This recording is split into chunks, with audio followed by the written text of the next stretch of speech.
जरांगे उभे करणार का पाडणार याचा फैसला मनोज जरांगे उद्या 20 तारखेला रविवारी करणार आहेत.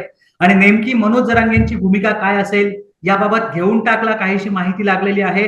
आणि नेमकी हीच भूमिका मनोज जरांगेंची काय असणार आहे याबाबत बोलायला माझ्यासोबत ज्येष्ठ पत्रकार आहेत सुरेश कुलकर्णी, थेट जालन्याहून आहेत. सर, स्वागत आहे आपलं घेऊन टाक मध्ये. नमस्कार. सगळ्यात पहिला घेऊन टाकच्या दर्शकांसाठी हाच माझाही म्हणजे मलाही तो प्रश्न पडलेला आहे. मनोज जरांगे पाटील उद्या नेमकी काय घोषणा करणार? उभे करणार, पाडणार, काय करणार नेमकं? मनोज जरांगे हे जे मराठा समाजाचं एक मोठं नेतृत्व महाराष्ट्रामध्ये उभं राहिलंय आणि ते जालन्यातूनच उभं राहील. मराठा आरक्षणाच्या चळवळीचं केंद्र झालंय आमचं जालना. आणि आता उद्याच्या त्यांच्या त्या निर्णयाकडे संपूर्ण महाराष्ट्राचं लक्ष आहे, विशेषतः सगळ्या राजकीय पक्षांचं लक्ष आहे. मनोज जरांगे गेल्या आठवड्यापासून त्यांच्याकडे भरपूर प्रमाणामध्ये लोक येत आहेत. म्हणजे काल तर पश्चिम महाराष्ट्रातले खूप मोठ्या संख्येने लोक आले होते. जवळपास 1,500-2,000 लोक होते. त्याच्यामध्ये जवळपास 100 पेक्षा जास्त माजी आमदार होते, अनेक माजी मंत्री होते, खासदार होते, सर्व पक्षाचे होते, सर्व पक्षांचे. आणि ते जरांगेंकडे त्यांचा खूप टोकाचा आग्रह आहे की आपण उभं राहिलं पाहिजे. अनेक जणांचा आग्रह आहे उभं राहिलं पाहिजे. आणि काल त्यांनी त्यांची एक काम करण्याची पद्धत आहे, ते अशी सगळ्यांना एकत्र करून एक सभा घेतात, बैठक घेतात आणि लोकांना बोलायला लावतात. तर मोठ्या प्रमाणामध्ये काल मी स्वतः अंतरवालीत होतो दिवसभर आणि मोठ्या संख्येने मराठा समाजातले जे नेतृत्व आहे, वेगवेगळ्या पक्षातले नेते आहेत, ते उभं राहून म्हणत होते की साहेब तुम्ही कोणीही एक माणूस सांगा मी उभं राहू. तसा त्यांच्यावर खूप मोठा दबाव आहे. नंतर आमच्याशी माध्यमांशी बोलताना मनोज पाटील खूप मोकळ्या पद्धतीने बोलतात.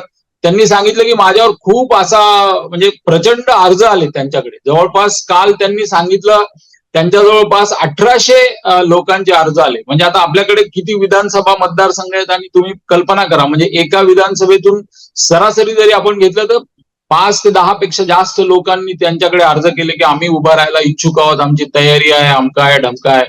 मग त्यांनी तो पूर्ण डेटा गोळा केला की प्रत्येक मतदारसंघात मराठा समाजाच्या मतदारांची संख्या किती आहे, मग काय गणित होतील वगैरे वगैरे. आणि आणखी एक महत्वाचा मुद्दा मला सगळ्यांना सांगायचा आहे या निमित्ताने की मराठा आणि मुस्लिम म्हणजे मुस्लिम समाजाला आरक्षण द्यावं अशा पद्धतीची मनोज पाटलांची सुरुवातीपासूनची भूमिका आहे. आणि त्यांच्या या आंदोलनामध्ये मुस्लिम समाजाने खूप मोठं त्यांना असं सहकार्य केलंय, योगदान दिलंय. जसं त्यांच्या सभा असतील तर त्या सभेच्या वेळेस पाणी देणं, वेगवेगळे अन्न देणं, असं पण खूप सहकार्य केलं. आणि त्यांना येऊन सातत्याने मुस्लिम समाजातले लोक येऊन, इम्तियाज जलील काल त्यांच्याकडे 2-3दा येऊन बसले होते. त्यांना प्रस्ताव आहे. परत वंचित बहुजन आघाडीचाही त्यांना प्रस्ताव आहे. स्वतः छत्रपती संभाजीराजे त्यांच्याकडे येऊन बसले होते. आणि ते अनेकदा त्यांचा आग्रह आहे मनोज पाटलांना की तुम्ही आमच्या जी पुण्यामध्ये त्यांची जी परिवर्तन आघाडी आली आहे त्याच्यामध्ये सहभागी व्हावं. पण ह्या सगळ्या गोष्टीला त्यांनी नकार दिलाय. मुस्लिम समाजाच्या बाबतीत आहे त्यांचं धोरण थोडं, ते काही ठिकाणी असा विचार करतायत बहुतेक त्यांच्या बोलण्यावरून की काही ठिकाणी जर मुस्लिम समाजाचा उमेदवार उभा केला आणि त्याला पाठिंबा दिला तर त्याला प्रतिनिधित्व मिळेल, कारण मुस्लिम समाजाला आरक्षण मिळावं अशी त्यांची एक भूमिका आलेली आहे. परंतु आता नेमकं आणखी मनोज जरांगेंच्या व्यक्तिमत्वाचा एक पैलू खूप मजेशीर आहे की ते त्यांच्या पोटातलं पाणी ढळू देत नाहीत आणि नेमकं ते कळू देत नाहीत की ते काय करतील अचानक. पण त्यांचा उद्याचा निर्णय हा बहुतेक आमच्या माहितीप्रमाणे असा असू शकेल की ते काही मतदारसंघामध्ये माणसं उभं करण्यासाठी खूप आग्रह होतोय त्यांना, तर ते उभं करतील. विशेषतः धाराशिव मध्ये खूप जास्त आग्रह आहे त्यांना, बीड मधून आग्रह आहे खूप जास्त प्रमाणामध्ये. तर असे काही निवडक मतदारसंघामध्ये मनोज पाटील माणसं उभे करतील असा एक आमचा अंदाज आहे. परंतु त्यांना त्यांच्यासमोर हे पण खूप मोठं संकट आहे. ते त्यांनी बोलून दाखवलं माध्यमांना की मी समजा एखाद्या व्यक्तीला उभं करायचा प्रयत्न केला आणि उभं केलं तर बाकी 10 लोक त्यांच्या ज्या चळवळीतले आहेत ते थोडेसे नाराज होतील, त्यांच्याकडनं काही प्रतिक्रिया येईल की काय अशी त्यांना थोडीशी शंका वाटते. ही गोष्ट खरी आहे. आता मनोज पाटलांना भेटण्यासाठी अक्षरशः तुम्हाला सांगतो अंतरवाली सराटीमध्ये रांग लागलेली आहे. म्हणजे त्यांना रात्री झोपायला मिळत. थोडंसं थांबवतोय, मला थेट तुमच्याकडनं जरा उत्तर हवं होतं म्हणून तुम्हाला थांबवलं. नेमकं काय म्हणजे पाडणार की उभं करणार? मला पहिलं, कारण आमचा घेऊन टाकता प्रेक्षक कसा आहे की त्याला पहिल्यांदा काय म्हणतात त्याला कन्क्लुजन लागतं त्याला. सो पाडणार की उभं करणार हे पहिल्यांदा जरा सांगा की तुम्हाला काय वाटतं याबाबतीत. त्यांची पार्टनर आहे, त्यांना कोणाकोणाला पाडायचं याची यादी त्यांची तयार आहे. त्याच्यामुळे ते पाडणार हे नक्की आहे. आता हा. कुणाकुणाला ते निवडून आणणार याची यादी त्यांची अजून ठरतीये ही नक्की. कुणाला पाडायचं हे त्यांचं नक्की झालेलं आहे आणि त्यांनी ते अनेकदा बोलून दाखवलं आहे. लोकसभेमध्ये त्यांनी ते करून पण दाखवलेलं आहे की लोकसभेमध्ये मराठवाड्यामध्ये खातं उघडू शकलं नाही भारतीय जनता पक्ष. त्याचं खूप मोठे जे अनेक कारण आहेत त्यातलं एक महत्वाचं कारण मनोज जरांगे पाटील सुद्धा आहेत ही नक्की आहे. पण मग पाडणाऱ्यांची यादी तयार आहे, कुणाला पाडणार आहेत याची यादी त्यांची तयार आहे. फक्त आता कुणाला ते निवडून आणण्याचं आहे त्याची यादी त्यांची तयार होतीये. मग उद्याची जी डबा पार्टी होणार आहे त्यांनी सांगितलं होतं डबा पार्टी आपण करू म्हणून, त्या डबा पार्टीत मग नेमकं होणार काय आहे? आता उद्या ते नेहमीप्रमाणे आता उद्या त्यांचा आता मोठा मंडप त्यांनी उभा केला आहे अंतरवालीमध्ये. उद्या लोक मोठ्या संख्येने येतील. आता आज सुद्धा काल सुद्धा काही जणांच्या मुलाखती, काही जणांशी बोलणं, ते 24 तास त्यांचं चालू आहे. आणि उद्या त्यांचा बहुतेक आता असा निर्णय होईल की किती ठिकाणी माणसं उभी करायची आणि कोणाकोणाला पाडायचं याच्या संदर्भामध्ये त्यांचा निर्णय उद्या 100% होईल. आतापर्यंत म्हणजे साधारणतः दुपारी 4 वाजेपर्यंत त्यांचं ते क्लिअर होईल सगळं आणि मग ते प्रेसशी बोलतात आणि त्यांच्या सगळ्या ज्या विशेष म्हणजे बैठका, भेटी या ओपन टू ऑल असतात. ते भेटतात त्यावेळेस माध्यमांचे प्रतिनिधी समोर सगळ्या गोष्टी ते कॅमेरा समोर करतात. हे एक त्यांचं मोठं वैशिष्ट्य आहे. बरोबर आहे. बऱ्याच वेळेला म्हणजे आज सुद्धा मनोज जरांगेंनी एका टीव्ही चॅनलला मुलाखत दिलेली आहे. आज साधारणपणे दुपारच्या सुमारास ती मुलाखत मी पाहत होतो. तर आणि नेहमी ते जाहीरपणे ही भूमिका मांडतायत की फडणवीसांमुळे मराठा समाजाला आरक्षण मिळत नाही. फडणवीस याच्यामध्ये सगळ्यामध्ये विलन आहेत. खरं तर महायुती म्हटल्यावरती तीनही पक्ष जे आहेत घटक पक्ष म्हणजे शिंदेची शिवसेना, अजित पवारांची राष्ट्रवादी आणि भाजप आणि पर्यायाने देवेंद्र फडणवीस, असा तो एकंदरीत रोष असायला हवा होता. तसा तो रोष दिसत नाही. या मागचं नेमकं काय कारण? कारण नेहमी आजही ते हेच बोललेत की फडणवीसांनी त्या 18 जातींना मागास वर्गामध्ये प्रविष्ट केलं आणि मराठा समाजाला केलं नाही. त्यांनी आम्हाला काय म्हणतात, त्यांनी आम्हाला आव्हान दिलं आणि आता आम्ही मागे हटणार नाही आणि याने वाटोळं केलं. म्हणजे एकाच माणसाबद्दल बोलतात. नेमकी काय भूमिका असेल? हे बघा, मी तुम्हाला थोडक्यात मराठा समाजाचं हे आंदोलन आणि आरक्षणाचा मुद्दा कसा आला याच्याबद्दल सांगतो. मुळात असं आहे की मराठा समाजाचे 52 मोर्चे निघाले आपल्या महाराष्ट्रामध्ये. त्याची सुरुवात मराठवाड्यातूनच झाली. म्हणजे छत्रपती संभाजीनगरमध्ये पहिला मोर्चा निघाला मराठा समाजाचा. पण त्या मोर्चामध्ये आरक्षणाची मागणी नव्हती, तुम्ही लक्षात घ्या. त्यानंतरच्या पहिल्या 10 मोर्चामध्ये कुठेही मराठा समाजाच्या आरक्षणाची मागणी नव्हती. तर कोपर्डी येथे त्या एका ताईवरती जो अत्याचार झाला होता, तर त्या अत्याचार करणाऱ्या नराधमांना फाशीची शिक्षा द्यावी या मागणीसाठी तो मोर्चे निघाले होते. आणि ते प्रचंड मोठ्या प्रमाणामध्ये मोर्चे, शिस्तबद्ध मोर्चे होते आणि त्याच्यामध्ये मोर्चेकरांची संख्या सुद्धा अफाट होती. आणि त्याच्यामध्ये एक मागणी होती महत्वाची, ती दुसरी, ती अशी होती की अॅट्रॉसिटी ऍक्ट रद्द करा, अशी मागणी होती त्या मोर्चात. पण 10 ते 15 मोर्चानंतर हळूहळू आरक्षणाची मागणी आली आणि बघता बघता ती केंद्रस्थानी झाली. आता हे मनोज पाटील जरांगे जे आहेत ना, हे आमच्याकडे गोदावरीचा पट्टा जो आहे, गोदावरी आहे ती पैठणहून निघते बीड, म्हणजे गोदावरीच्या इकडच्या पूर्वेच्या काठावर जालना जिल्हा आहे आणि बाजूला बीड जिल्हा आहे. तर या गोदावरीच्या काठावर साधारणतः 150 गावं अशी बीड आणि जालना जिल्ह्यातली मिळून आहेत. तर या गावामध्ये मनोज पाटलांचा खूप चांगला संपर्क आहे. ते खूप चळवळीतले कार्यकर्ते आहेत. ते शहागड ते मुंबई पायी गेलेले आरक्षणाच्या मागणीसाठी. त्यांनी अनेक आंदोलनं केली आहेत. त्याच्या आधी त्यांनी अनेक उपोषणं केली आहेत. साष्ट पिंपळगाव म्हणून गाव आहे, तिथे 109 दिवसाचं उपोषण केलं त्यांनी. जेव्हा उद्धव ठाकरे साहेबांचं सरकार होतं तेव्हाची गोष्ट आहे. आणि त्याच्या आधी सुद्धा त्यांनी उपोषण केलं, आंदोलन केलं. अंतरवाली सराटीमध्ये ते जेव्हा त्याच्या आदल्या दिवशी त्यांनी म्हणजे त्याच दिवशी शहागडला रास्ता रोको केला होता आणि मग ते अंतरवालीमध्ये जाऊन बसले. अंतरवालीमध्ये ते बसल्यानंतर त्यावेळेस ते या सरकारचा काय तो याचा कार्यक्रम होता, लाभार्थ्यांना ते ऍड्रेस करतात. तो काय माझे लाभार्थी असा काहीतरी कार्यक्रम होता, राज्य सरकारचा कार्यक्रम होता. तर त्या कार्यक्रमामध्ये व्यत्यय येऊ नये म्हणून मनोज पाटलाचं उपोषण उठवायचा प्रयत्न झाला आणि त्यामध्ये लाठी हल्ला आणि गोळीबार वगैरे घटना आपल्याला सगळ्यांना माहिती आहेत. आणि तो तिथे पीक पॉइंट झाला. त्यावेळेस गृहमंत्री देवेंद्र फडणवीस अर्थात आहेत आणि या सगळ्या आंदोलनामध्ये दुसरा टप्पा जो आंदोलनाचा पहिला टप्पा झाला, दुसरा टप्पा झाला, तोपर्यंत मनोज पाटलांची मागणी प्लेन होती. मराठा समाजाला आरक्षण द्या अशीच होती आणि त्याला सगळ्यांचा पाठिंबा होता. म्हणजे स्वतः संभाजीराव भिडे तिथे येऊन गेले, उद्धव ठाकरे येऊन गेले, शरद पवार साहेब सगळ्यात पहिले आले आणि जवळपास सगळे म्हणजे राज ठाकरे आज जे विरोध करतायत ते येऊन गेले, बाळासाहेब आंबेडकर येऊन गेले, प्रकाश आंबेडकर जे आज विरोध करतायत ते, म्हणजे जवळपास सगळे नेते तिथे. फक्त दोनच माणसं नाही आले, एक छगन भुजबळ आणि देवेंद्र फडणवीस. बाकी सर्व लोक आंतरवालीला येऊन गेले, अनेकदा येऊन गेले. म्हणजे तुमचे महाजन येऊन गेले, मंत्री, आमचे जालन्याचे अर्जुनराव खोतकर. तर सांगण्याचा मुद्दा असा आहे की त्यांच्या आंदोलनाला सगळीकडून सहानुभूती होती आणि पाठिंबा होता.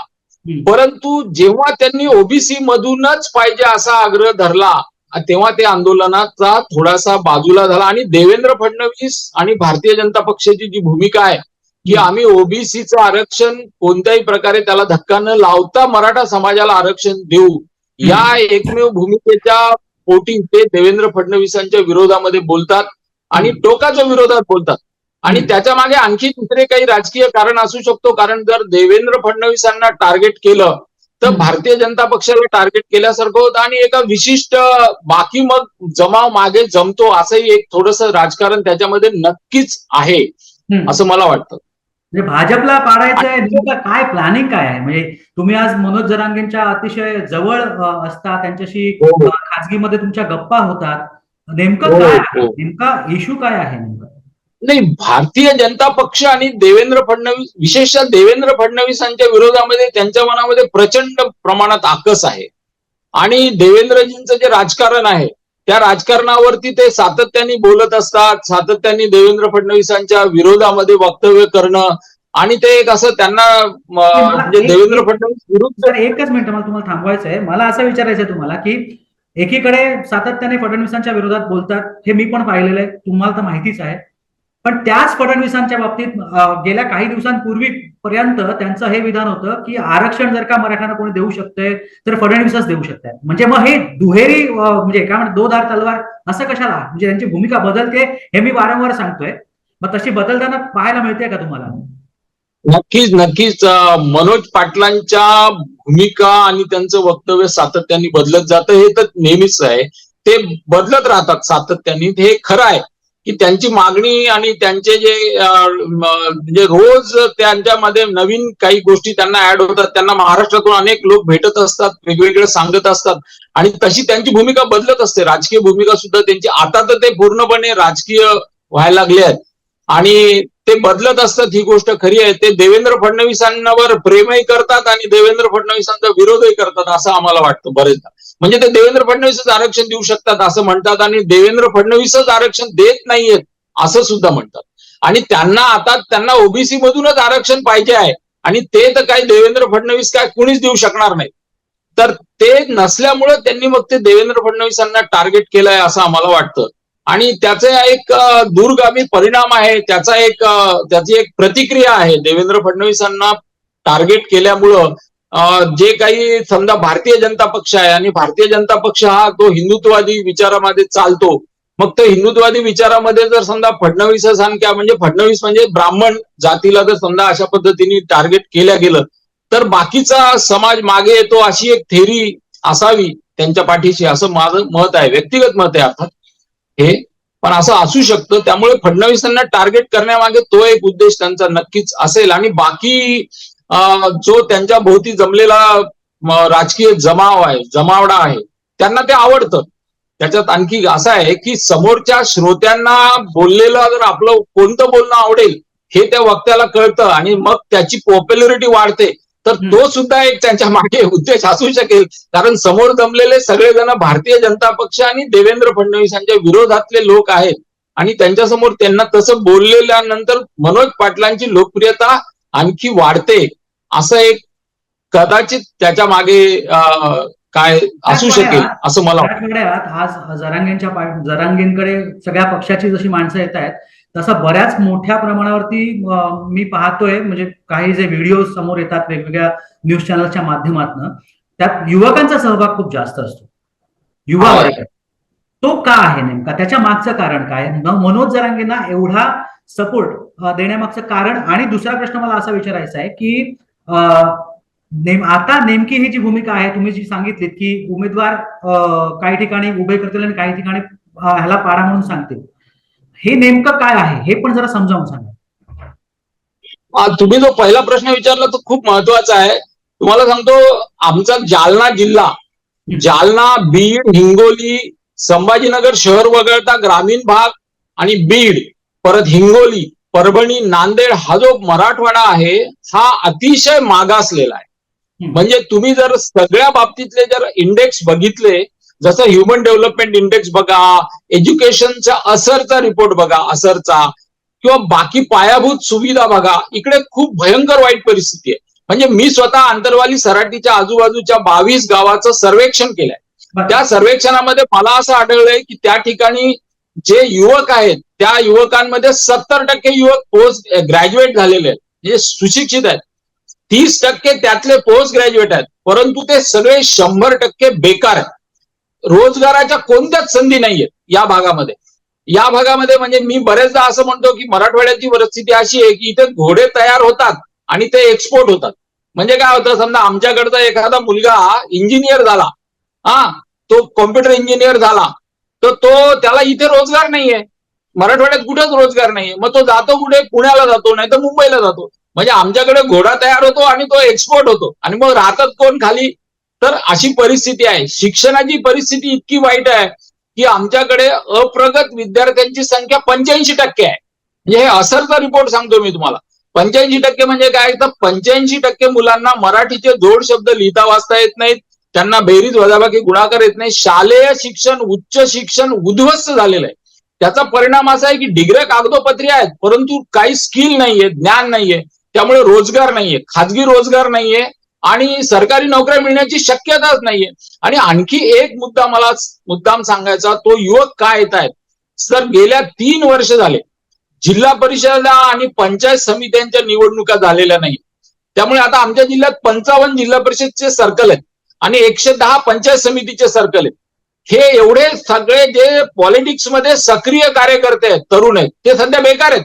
आणि तुम्हाला माहितीये, रिकामं मन भूताचं घर असतं. म्हणजे एक म्हण आहे, मन रिकामं असलं की भूताचं घर. मग काय करणार ते, चलो मनोज जरांगेकडे. आणि रोजगार नाहीये, शेती वाटलेली आहे, पाणी नाहीये. मराठवाड्यात दर 3 वर्षांनी दुष्काळ हमखास पडलेलाच आहे.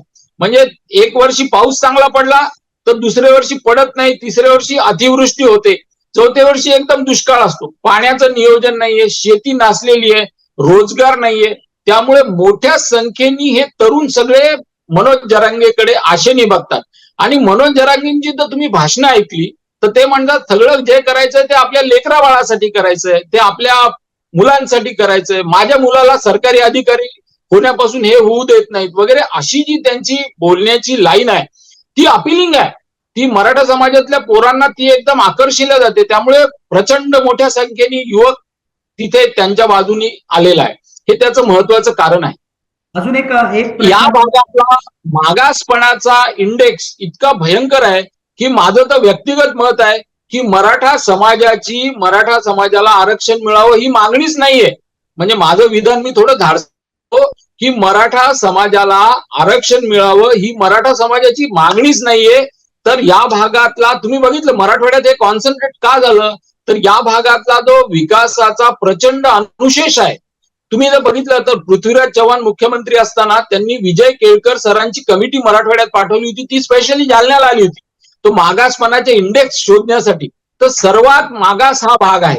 या मागासपणाच्या भागामधला या सगळे जे फोर्सेस आहेत ते सगळे असे अप्लाइड झाले आणि त्यातनं एक रिझल्टंट फोर्स निघाला की त्याच्यातनं ही आरक्षणाची मागणी निघाली आहे. आणि मग आम्हाला आरक्षण पाहिजे, कारण मग आमचं फिटल ऑफ सर्व्हायव्हल आमचं आयुष्य नाही, आम्हाला जगता येत. ज्या पद्धतीने मी म्हणजे माझ्या व्हिडिओज मधनं मी वारंवार हे सांगतो की आरक्षणाचं राजकारण होतं, म्हणजे माझे व्हिडिओ तुम्ही काढून पाहिजे, पुढे राजकारण होणारच, बरोबर आहे. म्हणजे काय नाही, अशी जी मागणी आहे की ह्याला पाडायचं, ह्याने दिलं नाही त्याला पाडायचं, ह्याने नाही दिलं मग त्याला त्याचा कार्यक्रम करायचा, ह्यातनं तुम्हाला असं वाटतंय की भले तुम्ही म्हणताय त्याप्रमाणे मराठा आरक्षणाची मागणी अचानक पुढे आलेली आहे, पण अशा गोष्टीतनं राजकारण, अशा गोष्टीतनं मराठा आरक्षण हे मिळू शकतं असं तुम्हाला वाटतं का? कारण आज लाखो फॉलोअर्स आहेत मनोज जरांगेंच्या बाजूने चालणारे, आणि मी जेव्हा अशा पद्धतीचे व्हिडिओ मीही अशी काही उदाहरणं करतो, कारण एक माणूस म्हणून आणि एक पत्रकार म्हणून मलाही जे होताना दिसतंय ते दिसतच आहे, पण तरीही लोक म्हणजे फार वाईट पद्धतीने मला रिॲक्ट करतात. हरकत नाही, पण मी चांगल्यासाठीच बोलतोय. पण तुम्ही माझ्यापेक्षा ज्येष्ठ आहात, माझ्यापेक्षा कितीतरी जास्त पत्रकारिता तुम्ही केलेली आहे. मी तुम्हाला म्हणून विचारतो, एक पत्रकार म्हणून, एक तटस्थ व्यक्ती म्हणून आपण जेव्हा बघतो बाहेर, तेव्हा तुम्हाला असं वाटतं की हे सगळं प्रकार केल्यामुळे मराठा समाजाला आरक्षण मिळेल? नाही, आता त्यातली गोष्ट अशी आहे की मराठा समाजातल्या अनेक, आता आम्ही चर्चा करतो, अनेक बुद्धिवादी लोकांना, मोठ्या लोकांना हे मान्य नाही, हे मिळणार नाही, ओबीसी मधून मिळणार नाही हे त्यांना माहिती आहे, खूप अवघड आहे. नाहीतर ओबीसी मधून जर सहज मिळू शकलं असतं, शरद पवार साहेब का नाही दिलं हो त्यांनी? ते देऊ शकते. मंडल आयोग लावला कोणी? पवार साहेबांनी लावला.